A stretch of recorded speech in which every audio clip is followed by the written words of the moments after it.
Anda harus bisa mengolah ketiga-tiganya menjadi satu harmoni.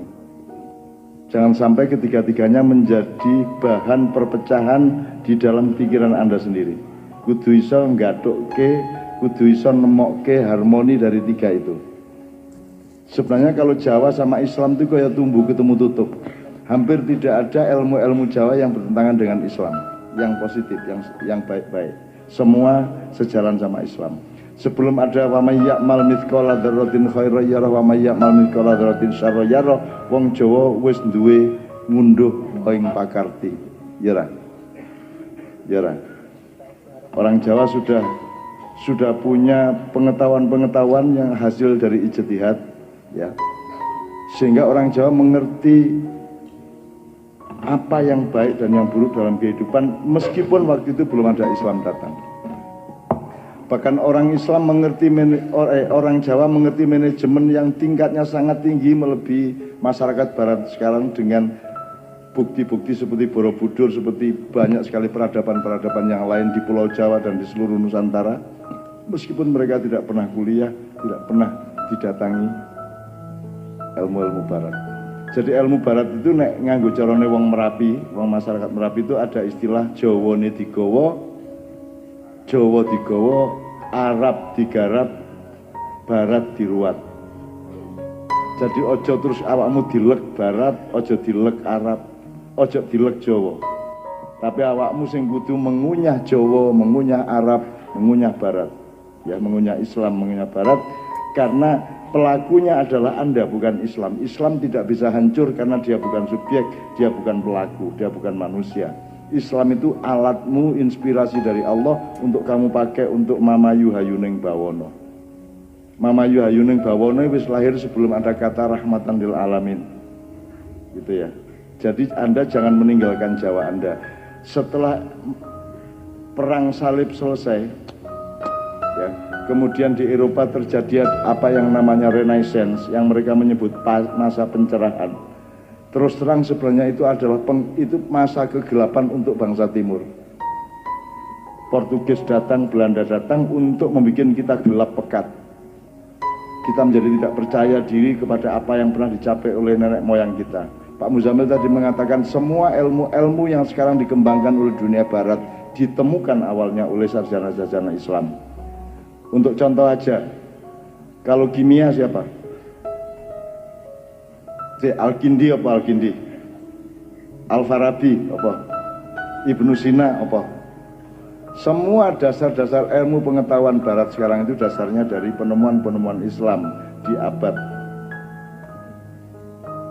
pencerahan waktu itu.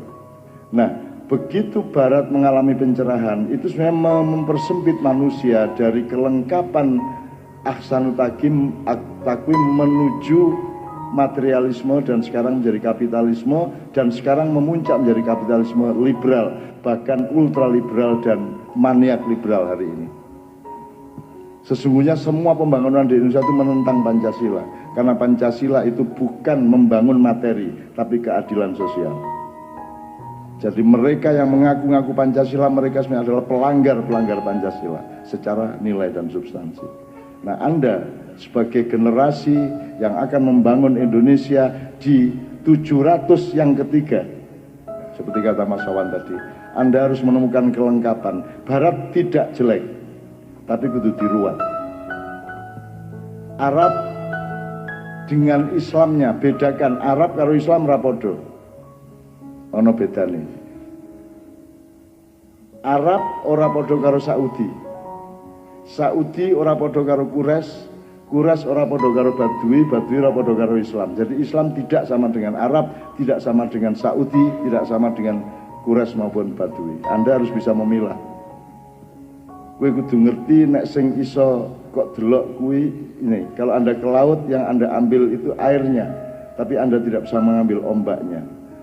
Kan gitu. Anda bisa mengambil, bahkan kalau Anda ngelihat wong wedok ayu, kuwi sing ketok kuwi raine dudu ayune. Yang ayune itu kesadaran software. Tapi kalau raine kok rai apa ya? Wajahnya.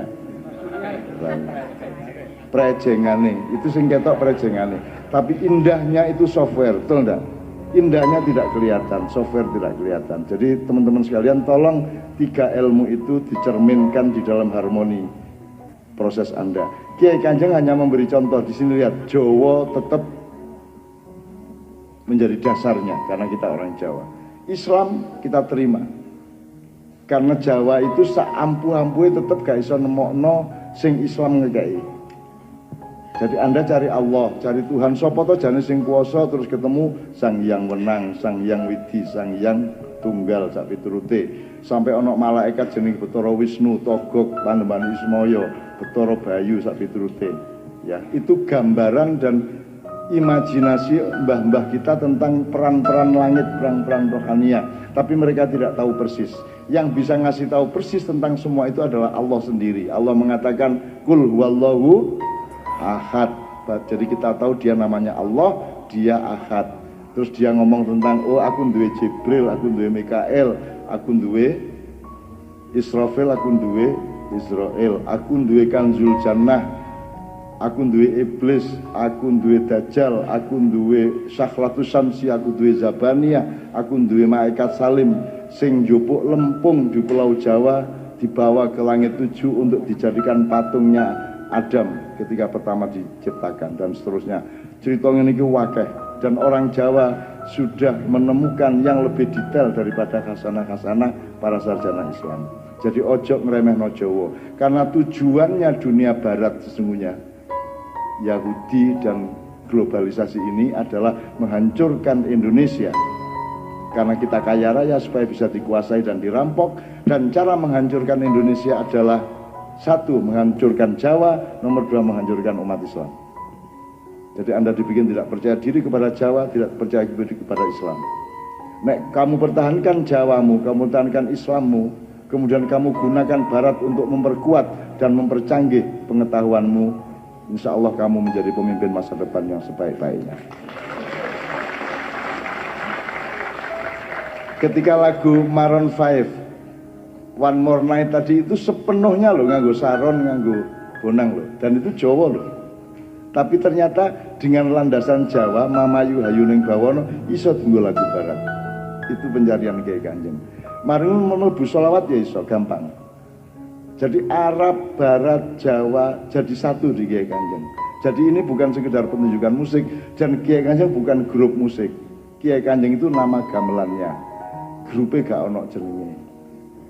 Ben gampang diceluk Kiai Kanjeng, tapi jane ming nama gamelan. Anda tahu keistimewaan orang Jawa. Orang Jawa itu menjalankan apa yang tadi disebut Sabbahalillahi ma fis samawati wal ard. Kalau orang Barat, alam adalah alatnya yang dieksploitir dan diperas. Tapi orang Jawa, alam adalah saudaranya. Alam adalah kakak sulungnya. Sebelum manusia dibikin, alam dibikin terlebih dahulu. Jadi alam kui kangmasmu, alam kui cacakmu, gunung, segoro, kabeh iki cacakmu. Maka orang Jawa sangat menghormati, sehingga di Jawa nama-nama benda itu dikasih apa namanya, kehormatan seperti sesama manusia. Keris dikai kiai, ya tak gak? Kiai Sangkelat, Kiai Nogososro Sabu Inten, Kiai Pleret. Di Jombang ning desaku ana jenenge Kiai Keningar Kuwit-witan. Kebon di Solo Kiai Slamet. Ya terus apa meneh liyane? Apa Mas? Kereta kencana, semua dikasih nama dengan penghormatan seolah-olah mereka manusia. Itu loh teman sekalian. Bahkan dalam ilmu Hasto Broto, ini dalam pewayangan atau dalam kasaran Jawa, Hasto itu 8, Broto itu lagu. Jadi ilmunya pemimpin. Jadi meneladani 8 unsur alam. Dalam hal ini ilmunya raja atau pemimpin itu bumi, banyu, geni, angin, srengenge, bulan, lintang, lan samudra. Jadi dalam hal ini seperti yang dikatakan oleh Cak Nun, alam itu kangmasmu. Dalam hal ini seorang raja atau seorang pemimpin yang bijaksana itu diharapkan bisa meneladani unsur 8 alam itu tadi. Bumi, misalnya di dalam bumi ada logam, ada tanaman, misalnya kita menanam padi akan tumbuh padi, dan itu akhirnya peneladannya adalah kaya. Jadi orang suka berderma atau sedekah itu meneladani bumi. Banyu itu mengalir ke tempat yang lebih rendah, andap asor, misalnya begitu. Geni itu memberantas penegakan hukum. Jadi bumi, api itu ketika disodorkan emas maupun sampah itu sama saja, tidak pandang bulu. Artinya dalam hal ini adalah penegakan hukum. Bumi, banyu, geni, angin. Kalau angin itu menelusur kemana-mana, jadi turba atau turun ke bawah dan sebagainya. Jadi matahari kan ambil energinya, energi rembulan itu keindahan, terus kemudian lintang atau bintang itu posisi atau makom atau cita-cita. Kalau samudra itu mampu menampung unek-unek atau keluh kesah dari masyarakatnya. Itu gambaran dari seorang pemimpin yang diharapkan mampu meneladani 8 unsur alam itu tadi. Sip, apik banget Mas Mawan. Gini, terakhir sebelum Pak Muzamil ya, untuk ditegesin supaya ono kunci sing iso kok gawa nang dinding, kok ono kahanan apa digawe buka rahasiane. Jadi nek bahasa modern ini, bahasane wong kampus. Nek benda, tanduran, termasuk planet-planet ya, hewan itu kabeh gak tahu salah. Mereka semua pasti benar, karena semua yang mereka lakukan itu langsung merupakan perintah dari Allah Subhanahu wa taala. Jadi kalau macan mangan kidang, ojo dianggap macan kejem. Jadi orang modern ini begitu sombongnya sehingga kalau ada orang ngawur disebut hukum rimba. Padahal rimba itu adalah ciptaan Allah dan mesti benar. Kalau salah, itu namanya organisme. Nah, manusia disuruh jadi khalifah untuk bikin organisasi. Arahnya organisasi itu adalah meniru organisme ciptaan Allah. Ngono rek. Jadi mulane Hasto Broto tadi adalah kowe kudu iso kaya pitik. Kowe kudu iso kaya lemah, kowe kudu iso dalam konteks lain kudu kaya banyu, kaya api, kaya geni dan seterusnya. Itu kita meniru organisme karena organisme pasti benar. Anda jangan terus ngomong Gusti Allah kejem ya enggak neraka. Malaikat Israel itu pembunuh massal. Ngono. Kowe ngarani ngono kuwi. Buwen dina mateni wong, Mas.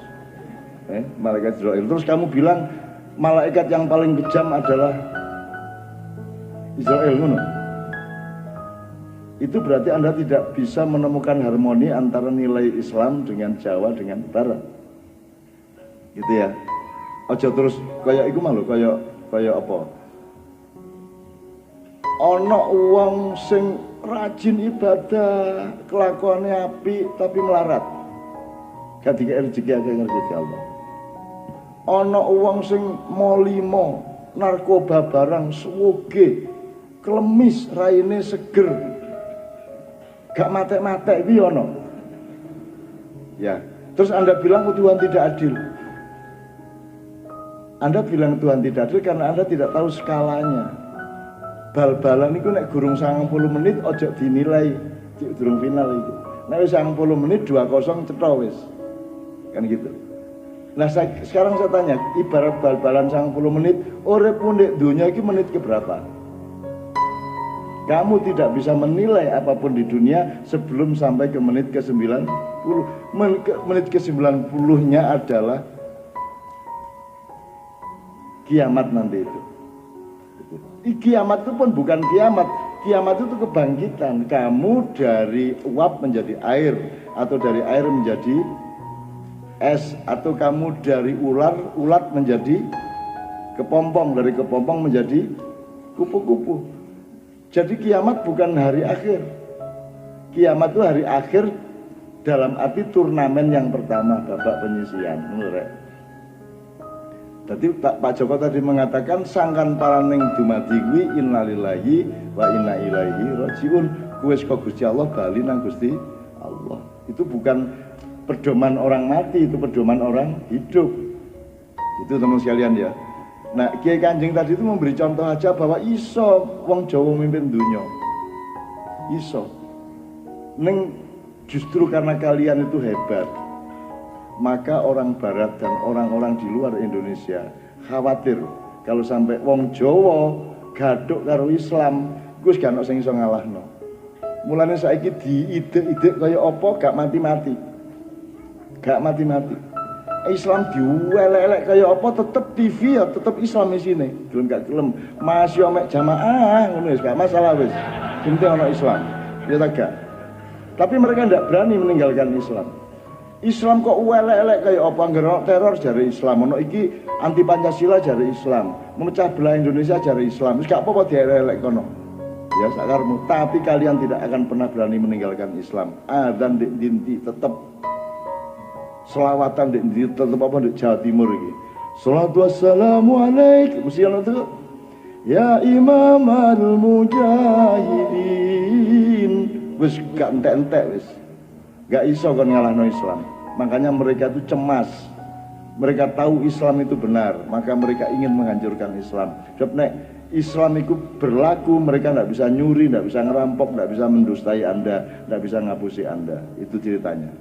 Nah, oleh karena itu pendidikan Anda kita semua ini harus sampai kepada kesadaran harmoni antara tiga hal tadi itu. Jadi kuliah itu untuk barat, tapi itu bukan satu-satunya pendidikan. Kamu tetap butuh sinau di masyarakatmu, di kampungmu, di keluargamu, dan sinau dengan mbah-mbahmu dan semuanya. Lengkap tiga tadi, Islamnya, Jawanya, sing Jawa ya, sing Madura nih.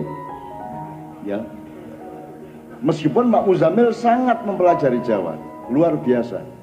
Pak Muzamil itu hafal filosofi Jawa. Dan memang dia tidak kerasan di Madura karena kurang tinggi ilmunya, kayaknya gitu. Biar dia jawab, kita persilakan tepuk tangan untuk Pak Muzamil 10 sampai 15 menit.